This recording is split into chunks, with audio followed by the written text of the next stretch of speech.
Bonjour, je m'appelle Chantal Doge. Je fais partie du GCO depuis de nombreuses années.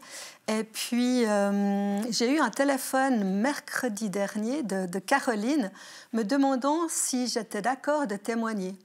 Et ce jour-là, je me disais, ah ben alors surtout pas. C'était vraiment comme, je me sentais comme David dans sa grotte. Et j'avais ce verset qui me venait à l'esprit, c'est « Mais pourquoi donc, ô mon âme, es-tu si abattue et gémis-tu sur moi? Mets ton espoir en Dieu et je te louerai encore. » Vraiment, mon âme était très abattue et je m'apitoyais sur moi-même. Je me sentais vraiment nulle, je me sentais complètement à côté de la plaque, inefficace et totalement perdue. Et puis, en lisant ce verset, en me remémorant ce verset, mais c'est « Loue Dieu, mets ton espoir en Dieu ». Et je me suis dit, mais oui, rappelle-toi les bénédictions de Dieu sur ta vie, dans ta vie. Et du coup, ça m'a complètement tournée et je me suis dit, ben voilà, c'est ce que je veux faire. Contempler les bénédictions de Dieu, me les remémorer. Et puis c'est pour ça que je dis, ok, je ne vais pas réfléchir plus loin et je vais accepter. Ce que j'aimerais partager, c'est, même s'il y a très longtemps, quand j'étais enfant, enfin, quand j'avais 4 ans, et j'ai une sœur, elle avait 2 ans à ce moment-là, mon papa a eu un grave accident de voiture et puis dans leur couple avec ma maman, ça n'allait déjà plus du tout.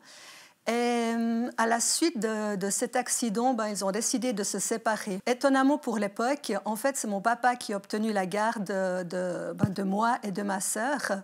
Et ma maman nous a abandonnés.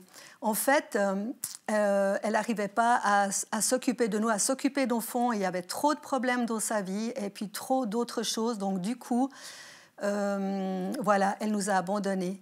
Et quand j'étais enfant, je n'avais pas ce sentiment d'abandon. Je pensais que c'était la norme pour tout le monde. Mais en fait, petit à petit, donc on a été placés en pension, on a été placés chez des sœurs de mon papa, parce qu'il ne pouvait pas s'occuper de nous quand il était hospitalisé, et après, il ne pouvait pas s'occuper de nous à plein temps. Et petit à petit, quand même, le soir, on priait avec ma sœur en disant on aimerait vraiment bien voir notre maman. Et en fait, on l'a très, très peu vue, peut-être une fois dans l'année qu'elle est venue. Et du coup, c'était vraiment une blessure de me dire, mais non, d'une pipe, je suis abandonnée. Elle nous a abandonnés, même si j'ai un papa qui nous aime et qui prend soin de nous et que j'ai eu des tantes qui sont vraiment occupées de nous. Elle nous a abandonnés. Et c'était un sentiment qui a quand même perduré dans ma vie et qui était très fort. Et après, à l'adolescence, mon papa a trouvé quelqu'un, il s'est remarié, j'avais peut-être 12 ans, et on est venu vivre avec lui et ma belle-mère. Et en fait, c'était très, très compliqué, très conflictuel, c'était pas tout simple. Voilà, pour elle, d'accueillir 2 enfants de 12 et 13 ans, et puis de se mettre dans ce mouvement-là. Donc du coup, il y avait beaucoup de souffrance dans ma vie à ce sujet-là, au sujet de l'abandon. Et puis un jour, j'ai une amie avec qui j'ai pu prier. Et puis on a eu ce moment de prière d'écoute. Ouais, elle m'a proposé de vraiment qu'on demande à Dieu de me montrer un moment dans ma vie d'enfant et de revivre ce moment-là. Et puis en fait, je me suis vue dans cette prière, dans cette chambre chez ma tante, sur mon lit, avec cet ours jaune que ma maman nous avait offert, un ours tout plat en coton. Et puis, en fait, je n'étais pas seule dans cette chambre. Il y avait vraiment Jésus qui était assis sur ce lit avec moi.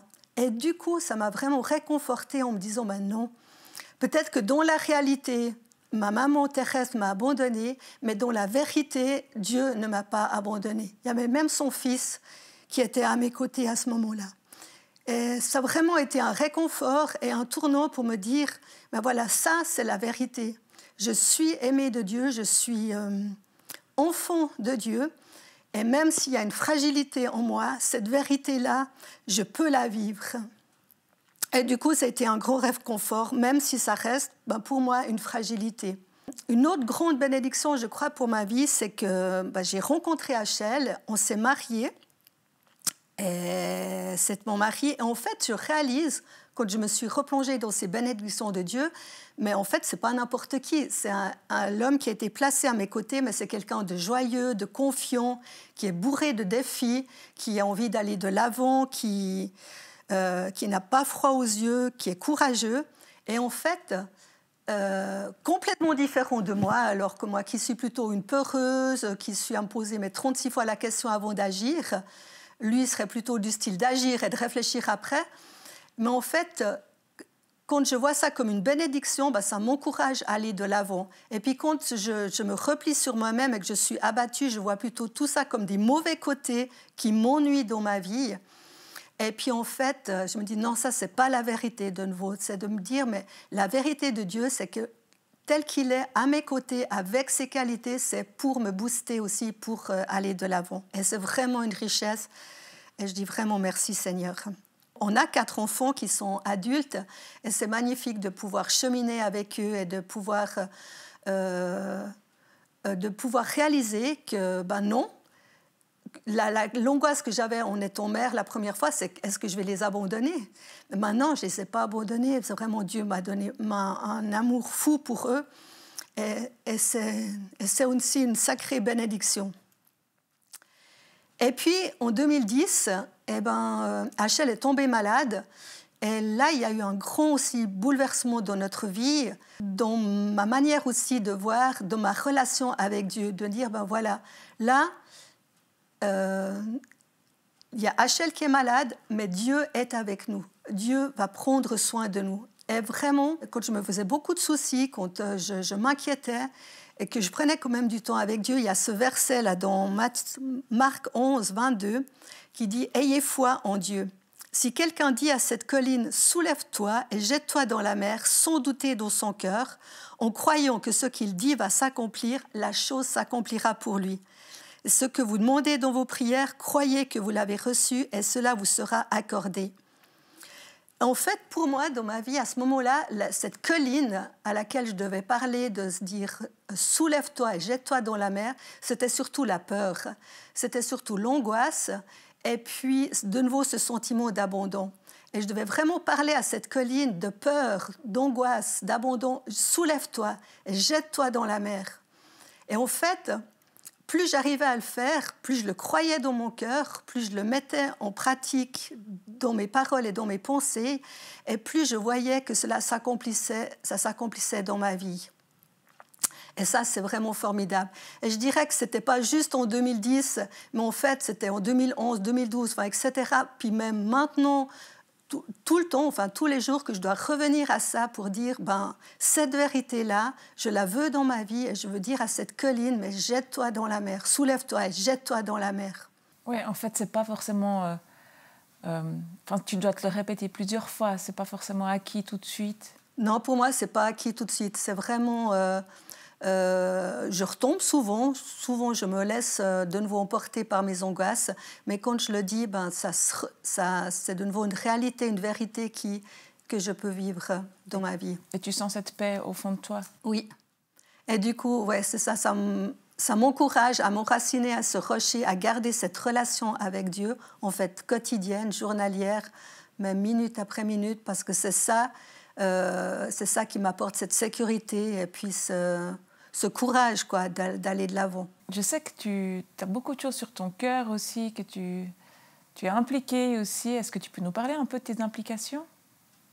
Alors là, je fais partie des Gospel Women, où on essaye de mettre en place différents moments ou différentes activités pour les femmes dans le cadre de l'Église. Et c'est vrai que c'est quelque chose que j'aime beaucoup, de pouvoir partager avec des femmes qui vivent différents moments dans leur vie.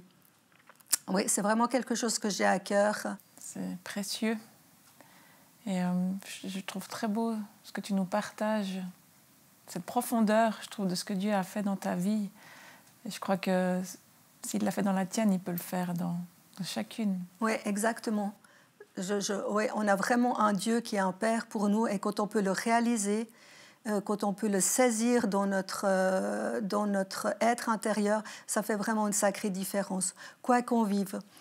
J'ai vécu des choses difficiles et je sais qu'il y en a plusieurs qui vivent des choses difficiles du même ordre ou complètement différentes, mais c'est vrai que Dieu est vraiment un rocher et un roc sur lequel on peut s'appuyer, sur lequel on peut compter. Et c'est quelque chose qui est solide dans ma vie et dans la vie des autres aussi. Mais au fond de toi, tu avais quand même cette décision à prendre, de dire j'ai besoin. Oui, moi je croyais qu'une fois que je l'avais fait, ben, c'était bon. Et puis en fait, je réalise non, c'est bon pour un certain temps, mais après, tout d'un coup, il faut vraiment enfin moi, je dois y revenir et vraiment me saisir de la présence de Dieu quotidiennement pour aller de l'avant. Oui. Est-ce que tu as des projets ou des rêves que tu aimerais voir se réaliser? Je suis dans une étape un peu particulière vu que j'ai arrêté de travailler. En fait, il y a tout ce ton qui est là, ouvert devant moi. Pour l'instant, je ne vois pas vraiment dans quoi je vais m'impliquer davantage. Mais oui, j'ai vraiment le rêve que Dieu m'utilise, le rêve que Dieu nous utilise, Achel et moi, ensemble, et puis aussi moi, séparément. Mais pour l'instant, ça reste un souhait, un désir.